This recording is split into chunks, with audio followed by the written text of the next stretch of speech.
Hello everyone. My name is Alia Tayyebi, and I work for the Citizens Archive of Pakistan, and I'm running this project called Book Clubs Across Borders.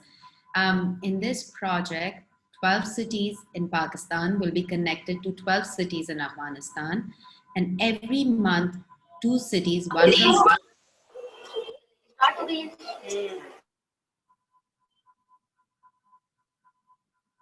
And every month, one city from Pakistan and one city from Afghanistan will each read a book together.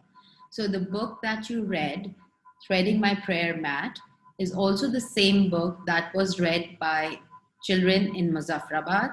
And for the Muzaffarabad children, this book was read by children in Bamyan. Today we are gathered here to talk about that book, what we learned from it, what did the book talk about, and have conversations. So one of the most important things that we're going to be doing in the project is, of course, to be discussing the books. But another element of the project is to develop friendship between Pakistan and Afghanistan. We have known of each other as people that live across the borders, but we have had very little interaction with each other.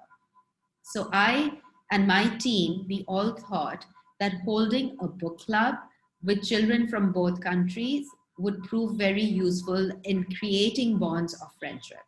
And with that hope, we have brought this project to you, and we are hopeful that by reading books together and by holding conversations which are fruitful to each other, we will be able to develop deeper bonds of friendship and help each other in our times of need.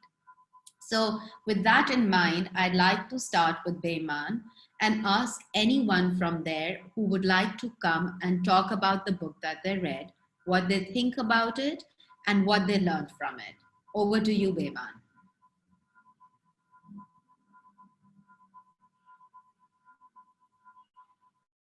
Thank you, Mr. Yevi.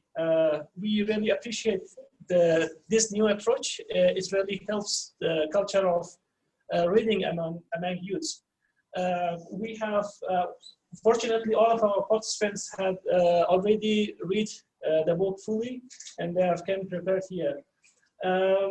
One of our participants would like to discuss the book with the other participants. Thank you very much. Maybe you can introduce yourself. In the name of Allah, my name is Abdul Wasil. I am from Bamyan city, and I am at grade 12.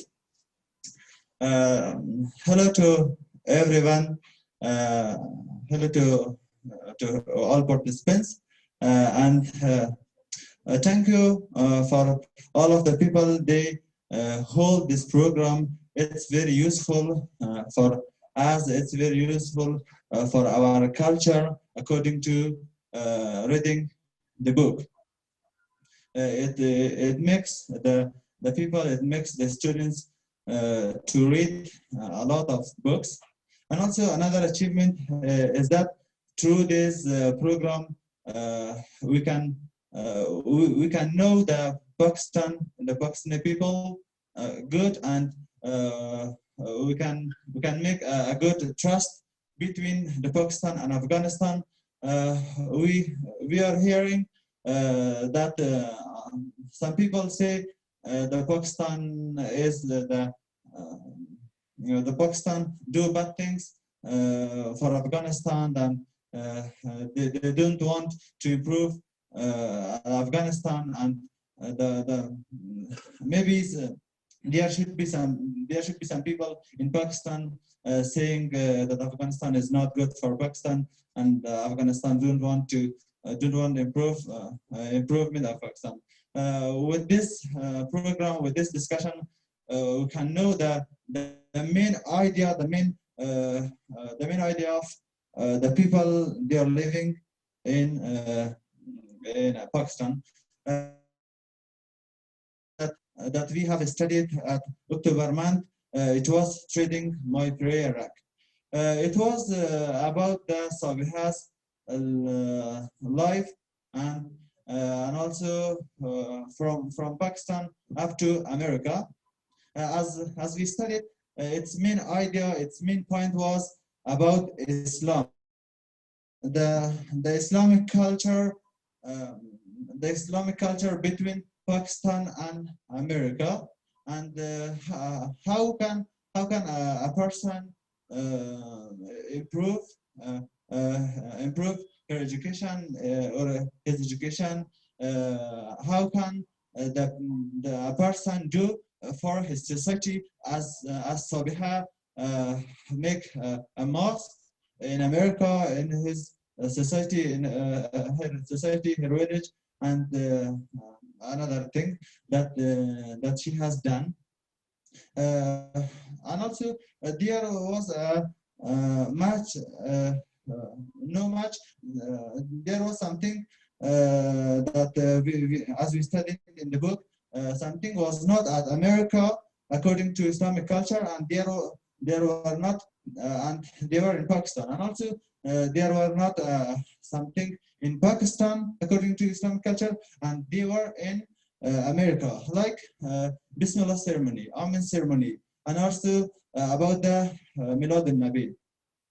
For example, Bismillah ceremony was not in Pakistan, and it was holding in America, and also Amen ceremony, and about women rights, and also about the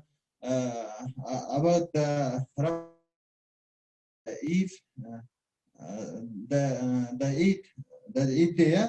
The Eid days were held it for 2 days in America.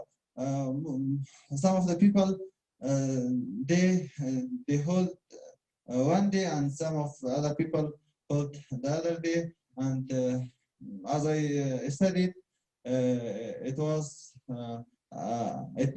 about the Islamic culture between America and Pakistan at that years. Sabiha was a daughter up to Sabiha became older, and he married with Khalid, and they have child, and also something like this. And it was all about Sabiha's life according to Islamic culture. Thank you. Thank you so much for that lovely summary of the book. So I have a question for you. When you were reading this book was about Sabiha's personal journey from Pakistan to America, and how and what she experienced as a Pakistani Muslim over there, the problems that she had, the issues that she faced, and how she overcame them, right? So she moved from a Muslim society to a more secular society, but over there she found that there was so much respect for different religions. And even though she did not have a majority religion, she was still able to practice her religion the way she thought was right. And over there, when she went there, she realized that certain things which were part of Islamic culture were really not given that much importance in Pakistan, but were actually given more importance abroad. And similarly, there were certain things that she had experienced in Pakistan as a Muslim country, as a Muslim woman, that she was not experiencing over there. So it was literally like it was a window into her life, into what it meant to migrate and what it meant to start your life in a new country, in a new system. And I know that in Bamyan, you are not really migrating to another country, but while you were reading the books, because you share a similar religion, were there any parts of it that personally connected with you that you like to talk about?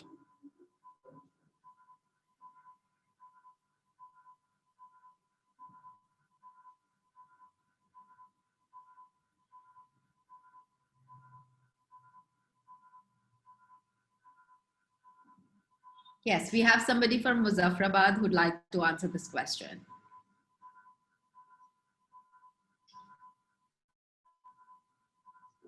Muzaffarabad, you'll need to unmute your mic before you start talking.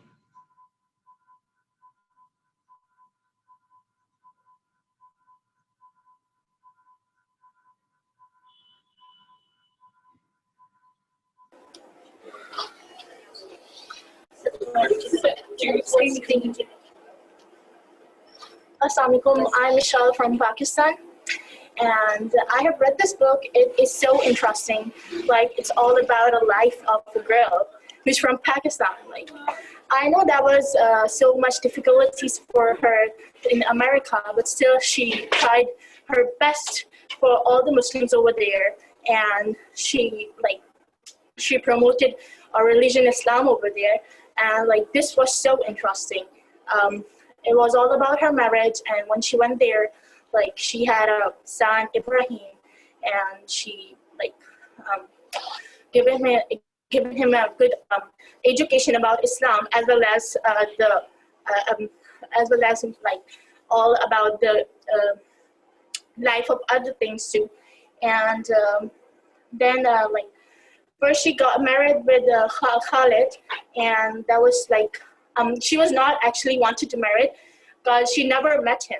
Like when I read that, I was so much confused at how it is possible for a girl that she never met her fiance, but still she was getting married. That was the first difficulty she faced.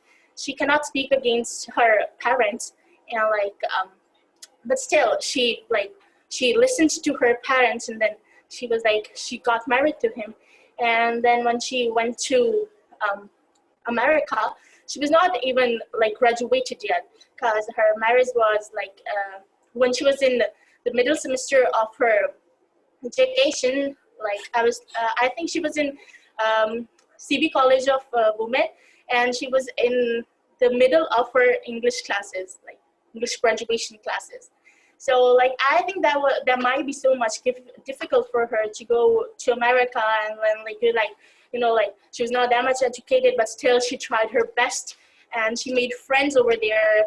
Although she don't know anyone, but still she made friends, and then promoted our religion Islam, and like all those maths, and that was so much interesting. I'm so much impressed with this book. This is actually related to our life, our daily life, and her marriage. Like it's all about our marriage, like how we get married over here. Next, then she, okay. Do you want to say something? Okay, thank you. Then when she made friends, and like then that was so much interesting when she like taught them about Islam, and then she like sold ordered some prayer mats, and then she sold them over there, and like and then she had a baby boy, and she was herself not that much capable for that, but still she like did a lot for him. And then she took all of them to the park, and like she taught them about Islam, and then she taught them how to do wudu, and like about Islamic cultures and all those. She told them how to celebrate Eid. Like everything she did was so impressive, because she was herself a young girl, and she did a lot for everyone. So this is like so incredible. Thank you. Thank you so much for that lovely insight into the book. It seems like you really enjoyed it, which is always a pleasure to hear. So when you were reading the book, you came across some things which are a part and parcel of our culture, which are a part and parcel of both our societies in Pakistan and Afghanistan: the marriage rights, having children, raising our children. And when we live in Muslim countries, a lot of things that we take for granted are things that we have to address when we live in a foreign culture. And she spoke about how she like addressed these issues, like how she taught her children what it means to be a Muslim child, how to say your namaz, how to celebrate Muslim festivities, and the relevance of having a prayer mat. What does it mean for a Muslim to have a prayer mat? Why is it important? These were things that kind of we all experience in our lives, but a lot of times we don't even pay attention. So when you're reading her book, you kind of break it down for yourself as well, and you come to know so many things. So yes, that is very important, and thank you for those thoughts. Now let's go back to Bayman and ask our friends over there if there is anything else about the book that intrigued them, that interested them, that they would like to share with our friends in Pakistan.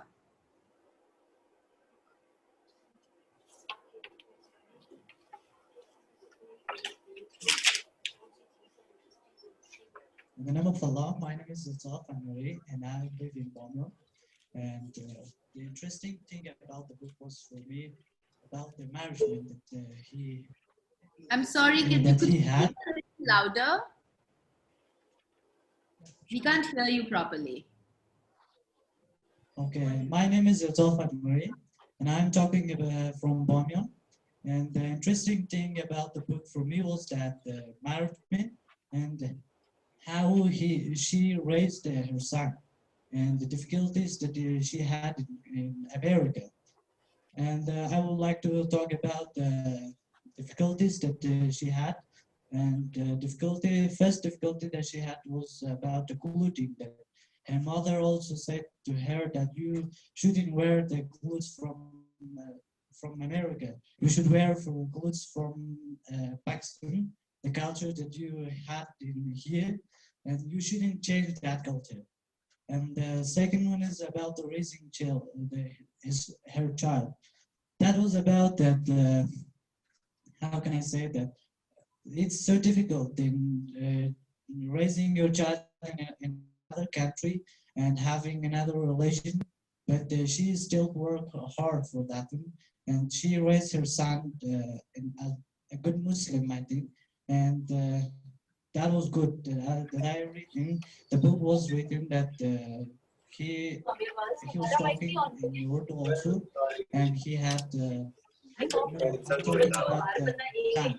He was talking in Urdu also, and had a good knowing about the Holy Quran, and also the marriage is that when I've seen the marriage in Pakistan, that's so good for me. Yeah, I've seen a real marriage in Pakistan, and I really think that Pakistani culture is so good for marriage, and that was interesting for me. For all the time that I've seen a marriage, I never seen like that marriage. That was so interesting for me.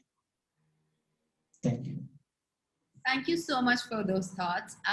We'll move to Muzaffarabad and get some more opinions. Then we'll come back to Baiman. And I have a few questions that I want to ask you.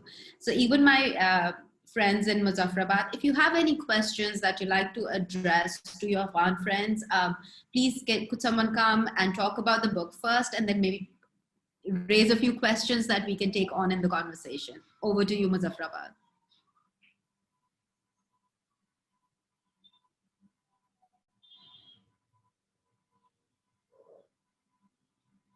Muzaffarabad, you need to unmute yourself. We can't hear you.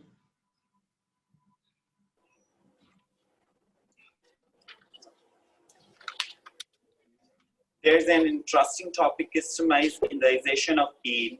It is a topic about the customization in which it is about the month of December in which the babies are born and they grow trees out of their doors to denote that they have a new baby, and the Christmas Santa Claus giving a newborn baby a gift like to them, and about our Eid, our festivals like Eid al-Adha and Eid al-Fitr, how we can celebrate our festivals and how American peoples can celebrate their festivals, Christmas, Easter's on 11th of April. And of course, she told her about the Rabiul Awal, Rabiul Awal and Eid al-Adha, like our festivals and more things. Thank you so much. Thank you so much. Do you have a question for your Afghan friends, maybe? Do you have any questions?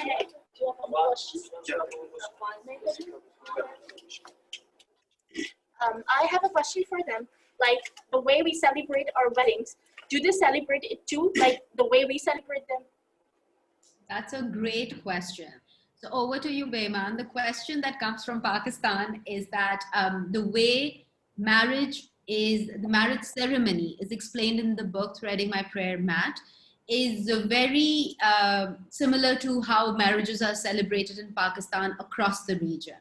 So when you were reading these marriage ceremonies, is that how you would also celebrate marriage in Afghanistan? If yes, then maybe you could talk about that. And if no, then could you share with us how marriages are celebrated over there?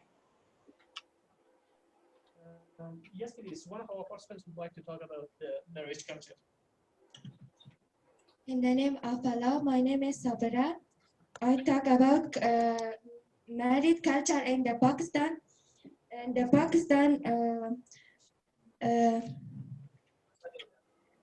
one a lot of have a lot of culture, but that one of the culture nikah, the Maulavi ask 3 times for the braid or gram. Have you great to braid? And one of the culture Mehandi. Mehandi, one of the older culture, the woman married put henna in the braid hand, and the one of the culture Meher Agram gave the braid cash, and the one of the large and the RC Marshiv the braid and graph and the braid and graph see one other the first time in the large mirror, and Salami, one of the culture, the Oman, the braid family cash the gram and say welcome my family, and Jati Chupia, one of culture where sister of braid won't let the gram take the bed away until he boys back his shoes, and that's culture in the Pakistan. And how is marriage celebrated in Afghanistan? Is it the same?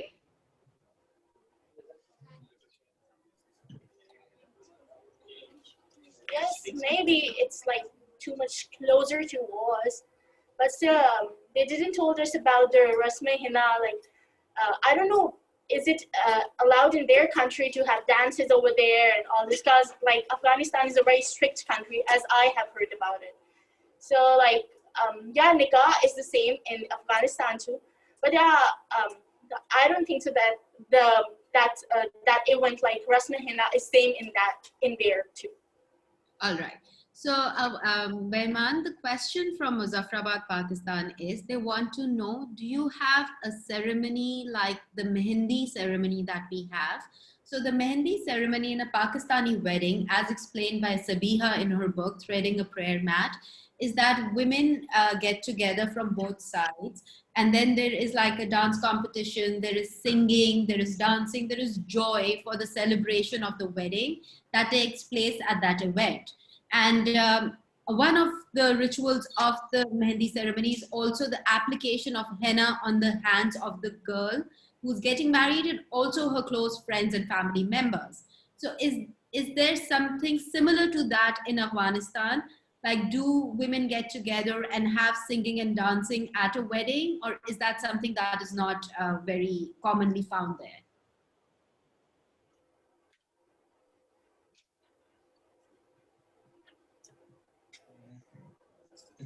The difference between culture of Pakistan and Afghanistan, the marriage is that the girls will give the hijab, we say, in Afghanistan, but in Pakistan. But in Afghanistan, the boys will give that. And all the things that are the same as I see one of them. There is no more difference. Okay, so basically the question was the kids in Muzaffarabad want to know if dancing is allowed at weddings in Afghanistan, and if so, do you people practice it?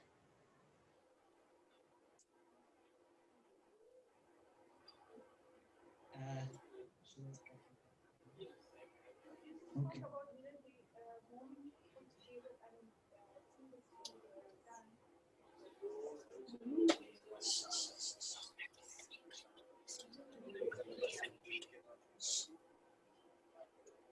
Okay.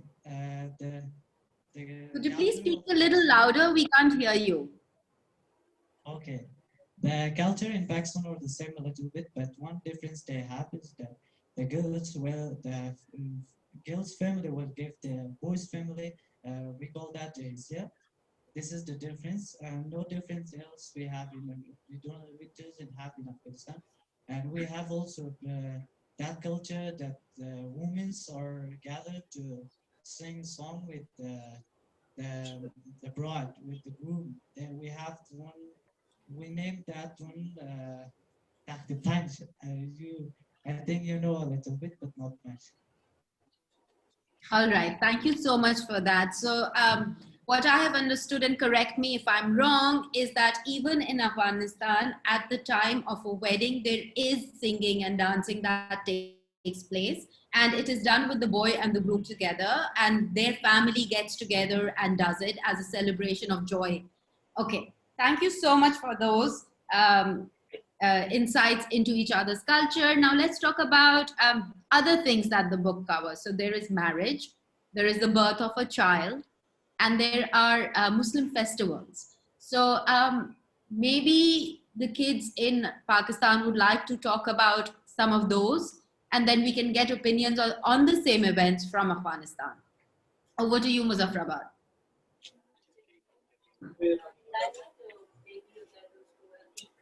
So I would like to talk about the birth of a baby boy or baby girl. When a baby boy and a baby girl is born in Pakistan or in Islamic countries, they have given azan in their ears. This is this is how we recommend them that like they are Islamic babies. They get an identity of Islam, and then there is another thing for a baby boy, that's akika. And and then this is for a baby girl too, and there are all the family is together to see a baby over there. They give hardest congratulations to the parents of baby. They wish them a very good luck for their baby, and they give prayers to them. And then it's like a get together. So there's food for them, and it's like a party for all of them. So yeah. And obviously, when a baby is born, everyone is so happy to see that baby. So is this same in Afghanistan too? Okay, so Afghanistan, the question from Muzaffarabad for you is, how is the birth of a child celebrated there?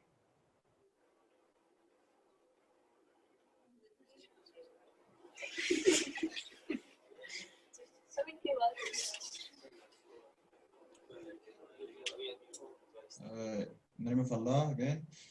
About the birthday of child when the first a child born in a family, all of the people, they are living in a village. They came together in the house that the children is born, and all of the people, they came together and they do something. They do some games. They tell something about the story and do some games and bring some gift for this child, for their parents, and all of the people, they are coming together. They hold this ceremony by the name of Shawshini. Staying awake all of the whole of the night. Its name is Shawshini in Persian. Its name is Shawshini, and in English, its translation is staying awake all the night. And they stay all the night and up to morning. When the sun rise, they go to their house back. Thank you. Oh, wow. That is such a wonderful celebration of a new life. So for my friends in Pakistan who might not have understood, I will give you a quick summary. So in Afghanistan, when a new baby is born, everybody from the village goes to the house where the child has been born and stays in that house playing games, singing songs, eating food till sunrise. And it is a sign of joy and celebrations. So that's a beautiful ritual. It's a beautiful ritual. Okay. So now I have a question. So like in all Muslim societies, we put a lot of reverence on food, right? So for every occasion, the occasion's highlight is food. I would love to know that at the birth of a child, what are some things which are traditionally made to celebrate a new life? So let's start with Muzaffarabad first. Muzaffarabad, if you could tell us what are the foods that are made, then we will go to Bamyan and ask them what foods are made over there.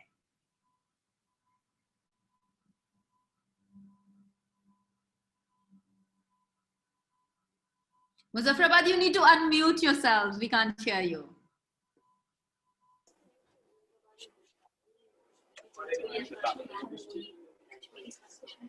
Bismillahirrahmanirrahim. We can on the birth of the child, we can make a Kashmiri chai. A Kashmiri goshtaba is very known to eat here, so we can make it also. We can in sweet we can make a kheer. Shahi tukde, a pakwan is very known here. We can make it, and Maulvis came to the house where the baby is burned. Firstly, he prayed on a sweet, and then the peoples who are gathered there, they can eat it after the dua. Kulcha, Kashmiri kulcha is very known also in Pakistan and the outward countries. We can eat it with a tea and many more things. Okay, lovely.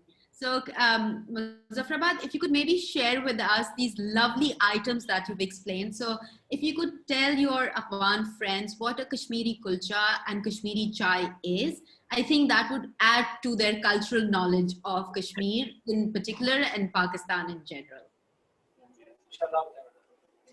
So, Kashmiri chai is basically, it's a pink tea. And this is, in Kashmir, we call it noon chai because we don't add sugar in that, we add salt in that. So like everyone have their own taste. Some people do add like sugar too, but still like if we call it noon chai, so like it's we add salt in that. And the next thing we talked about gushtaba is it's a meatball made out with meat, and it's made in a soup that's called yakhni. It's made up of milk and yogurt too. It can be made with both of these things. And then we talked about kulcha. So it's dry biscuit. Like it's in a sugar. Like we can use it in sweet too. So yeah, it's all about our culture. Okay, so Kashmiri chai has a very unique light powder pink color. So maybe could you tell us how that particular color is achieved for that tea? Yeah, that's pink. Okay. There's a like we have tea we make of like normal we drink tea. So it's a specific liquid we make for it, and that's called kara. Like it's made with some special ingredients. I don't know about them, but still, it's like a special ingredient. With that, we make noon chai, and we don't add water in that. We add milk with that. Oh, okay. So basically, the tea is not brewed in water, but it is brewed in milk overnight over low flame. And because the milk is cooked for such a long time, it gets a unique pinkish color, which is indigenous to where the name of the tea comes from, right? So Kashmiri chai is also known as pink tea. Yes. Yeah, we can even add some coconut in it. Oh, wow. It sounds really, really yummy. I wish somebody would make me a cup and send it over here. Okay. Why don't you visit Muzaffarabad? I will definitely take you up on that. And next time that I'm in Muzaffarabad, I'm going to ring you up and ask you for a Kashmiri cup of tea. Okay, for sure. Okay. So now moving to Afghanistan. Afghanistan, you heard about some really fun food items that are made at the birth of a child in Pakistan. Would you like to share some unique items that are made in Afghanistan at the birth of a child? Yes, I would like to talk about that. That is actually that's different in parts of Afghanistan. Some parts they take halwa, we call that. That's a kind of sweet. And some parts of the in our country they will take Could you please speak a rice little with. louder? We can't hear you very clearly. Okay, right now do you hear myself? Yes. It's different in some parts of Afghanistan. Like we can say that in our ports, I mean, talking about Bamyan, that we have some ports, they take halwa. We call that halwa. That's a kind of sweet. And also we have rice with meatball or with chicken or meat, any kind of meat. And also we have something eggs and curds, like these things we take to the babies home for them.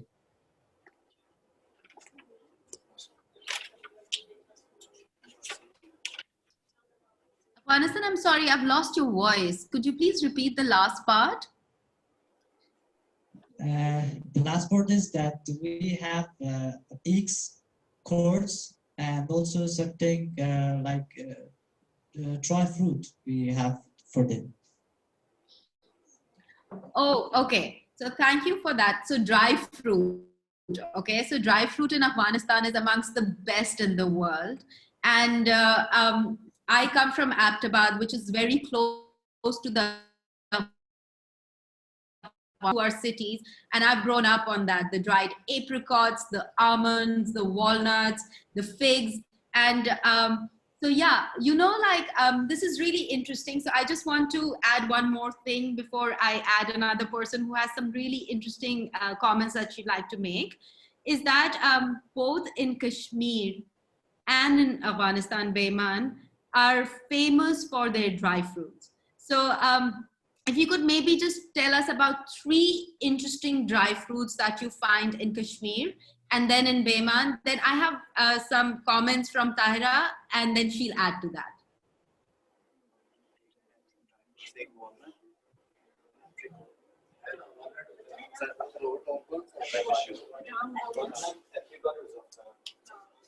Yes, so Muzaffarabad is ready, I think, to tell us about the amazing dry fruits that they have there.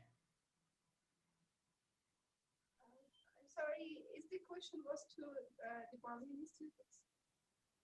Okay, you want us to move to Behman first? Okay. So Behman, if you could tell us about the famous dry fruits from your region.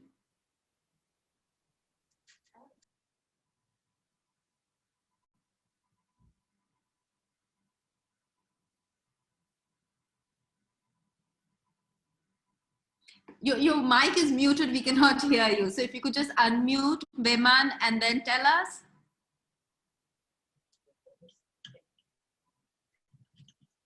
In Bamyan, all part of the Bamyan has not dry fruit. Just 2 districts has dry fruits, Saigon and Kahmar. The other part of Bamyan, there are not lots of tree, and the other part of Bamyan has potato and wheat. The just 2 districts, Saigon and Kahmar, has a warm climate, and there are lots of dry fruits like dry potato, almond, walnut, and other dry fruits. The dry apricot is very famous. It's very delicious by the name of chapanamak. It's very delicious. I have tried it, and really it's delicious. But just 2 part of Bamyan has dry fruits, and the other provinces of Afghanistan has lots of dry fruit like Parwan and Maidan Wardak, and also Daikindi. Daikindi the country's almond is famous. Almond of the country is famous around the Afghanistan, maybe the word, and also the Parwan. Parwan is famous with its grab. Like this, I mean the all part of Afghanistan has one famous dry fruit, and Bamyan is famous with potato, but its dry fruit, its famous dry fruit is Chapanamak. Thank you. Thank you so much for that. Okay, so quickly moving to Muzaffarabad, where they can tell us what famous dry fruits they have from their region, and then moving to Tahira. Over to you, Muzaffarabad. There's so much dry fruits here, but our walnuts are so more famous over the Pakistan and over the world. It's we bring it from the Neelam Valley. It's a so beautiful valley in Kashmir. The dry walnuts, it's especially in December, January, and February. Then go on to the for the whole year. And our dry apricot is also known in Kashmir. We can use it in a winter and summer also. Almonds. Almonds is also known, Kashmiri almonds is also known in Pakistan and Punjab side. All right, thank you so much for that. Tahira, over to you.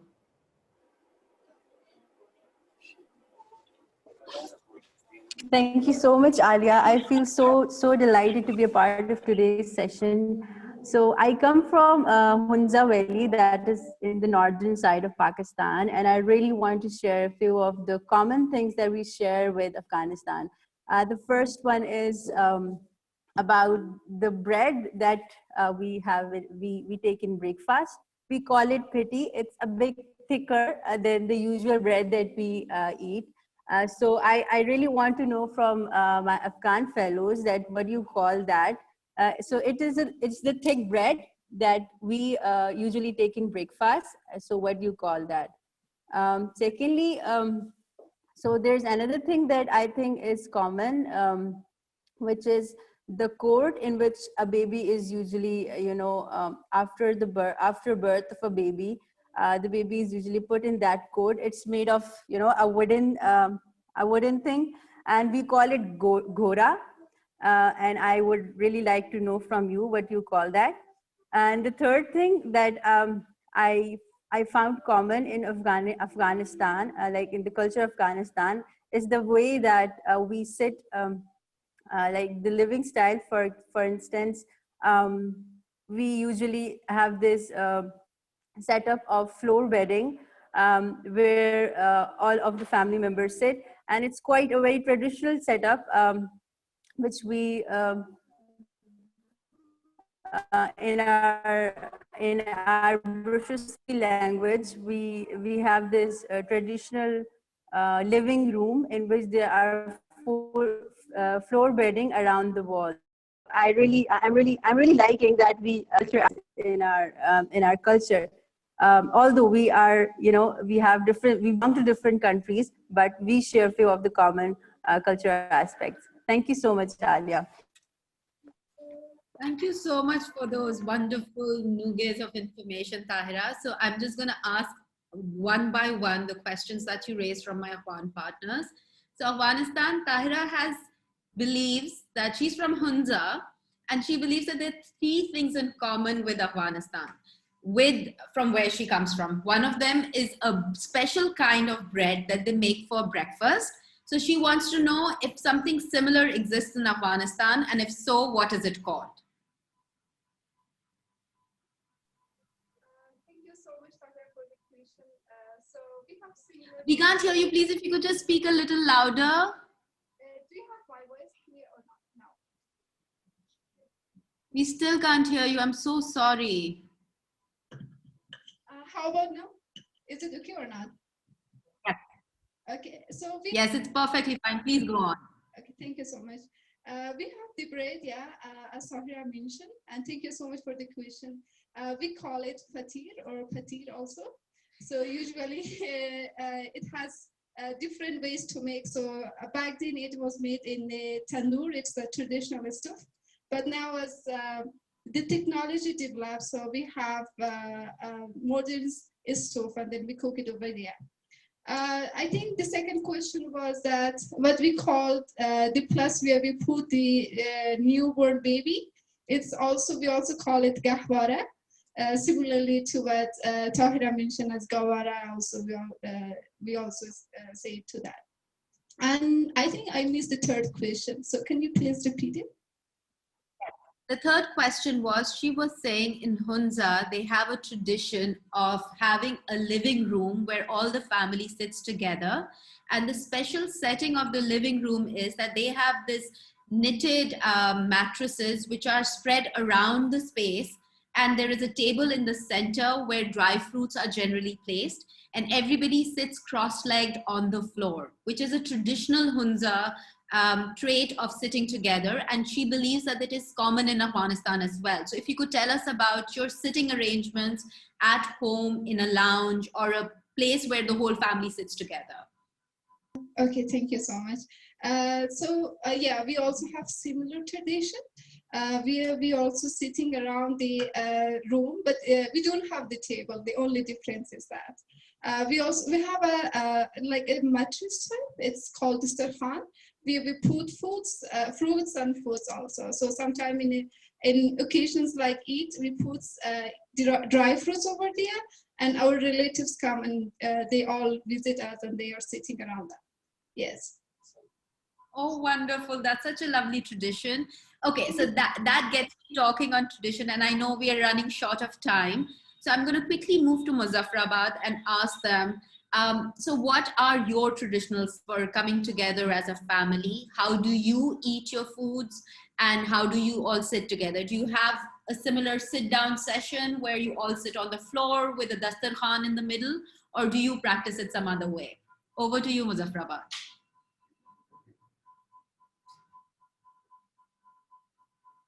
Muzaffarabad, you'll need to unmute yourself. We have the same things like, but yeah, we don't put the table in the center. We put it on the side. We put some dry fruits and fruits on it too. Yeah, we have some floor sitting cushions, and we like it is designed with some Kashmiri karais, like, and we just sit on that. We have some cushions, and like we have Kashmiri printed carpets, and yeah, whenever we get together, we just sit on the floor. All right. Thank you so much for those lovely informations on how we live our lives. And it brings me great joy to conclude that all of us share absolutely similar ways of lifestyle. And that is something that is traditionally our culture, which is inherently our lives. And even though there is a border that separates us, but there are so many things in our culture that join us together. And on that note, I think I'd like to end our session for today, because I know Bamyan is running on overtime, and I apologize for that. I just wanted to give a big shout out to all of you. Bamyan, Muzaffarabad, Tahira, thank you so much for joining us. It was a great session, and this was just our beginning. We have great way to go, and I am so hopeful that we'll have more wonderful conversations. We'll have dialogue that is meaningful. We will create bonds of friendship that last us a lifetime, and hopefully continue this tradition of sharing stories together, which is inherently a part of both our cultures in Pakistan and in Afghanistan, of sitting together and talking about our stories, about our culture, and about each other. As you progress into the further into the project, you will all read stories from Pakistan and Afghanistan. Currently, you read a book about a Pakistani. In the very near future, the Pakistani students will read up on Afghanistan.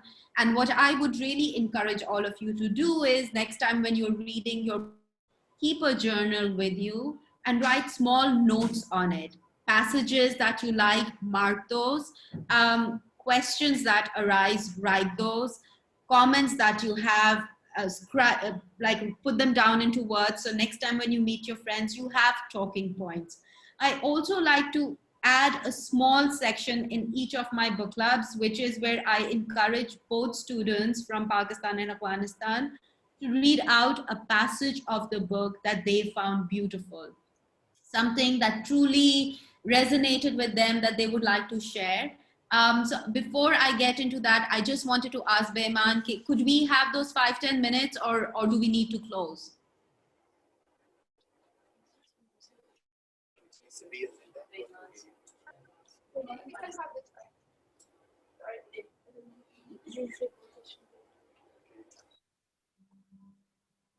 I'm sorry, we have a mic issue. Technology is this, yeah. I think, yeah, we are okay with 10 minutes. Yeah, we can go ahead. Oh, lovely. So then if you guys could get your books and pull out an excerpt from the book that you really liked, and if you could read it out to your friends. So Muzaffarabad, are you ready? You need to unmute, please. And if you could just pick out a small passage from the book, a few lines that you could share with your friends. I just feel reading out makes all the difference.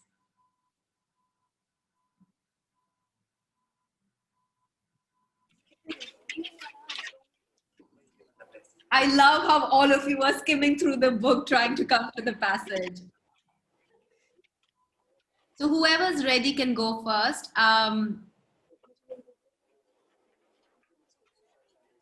All right, so I think there's somebody ready from Muzaffarabad. So go for it.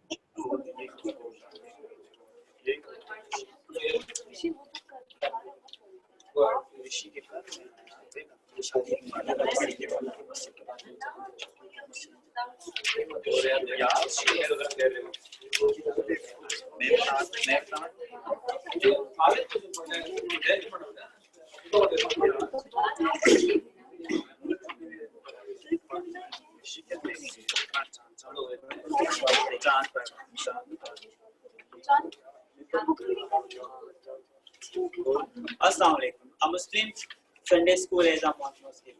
I have never been inside a Muslim in Pakistan, and there was no such thing as a Sunday school. Religion was a home-based development, and every family did it their own ways. And here we have a batch of religions, enormous models, trying to modern religion the American way, where there anybody out there who could show us the way. Thank you. Thank you so much for that passage. That is indeed a very important passage, because not only does it talk about what the writer is feeling, but it also gives us an insight into what she is experiencing. She's experiencing these two extreme cultures, and she's trying to find a middle ground where she has Muslim values and the American system, and she's trying to figure out what is right and what is wrong. So yes, thank you for that. Moving on to Bamyan, if you could have the passage read from your end, then we can call it a wrap.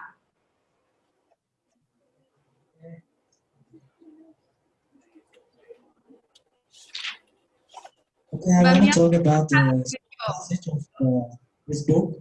That if you could please switch on your video.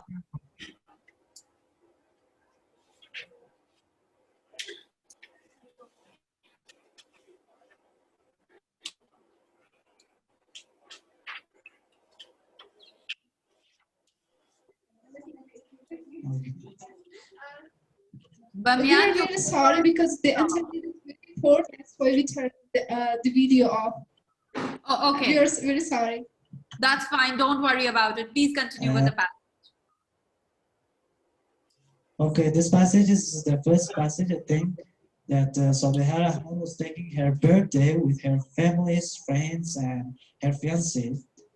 Actually, the reason that she have taken her birthday was that her fiancé wanted to give the engagement ring to her on the day that she turned 20 years old. And during the party, she had her friends and families and also her fiancé. They spent the birthday party very well, and all the girls are looking to Khalid that how handsome he was. And after the party over, I mean the finished, her fiancé have given the that ring, and he also didn't say goodbye to her fiance, and that was so interesting for me. And she was not able to see him again. 6 days later, on November 21, 1971, they married. And on that day, they have seen after 6 days, they have seen their themselves together. And they were so happy. As I noticed without the book, I mean, in my mind, were so happy. All right. Thank you so much for that passage, and thank you so much for being an amazing audience. I look forward to many more sessions with you. I look forward to months and months of amazing reading and fantastic conversations. Have a lovely day, everybody in Pakistan and Afghanistan. Peace to you all, and looking forward to lots of fun. Okay, goodbye.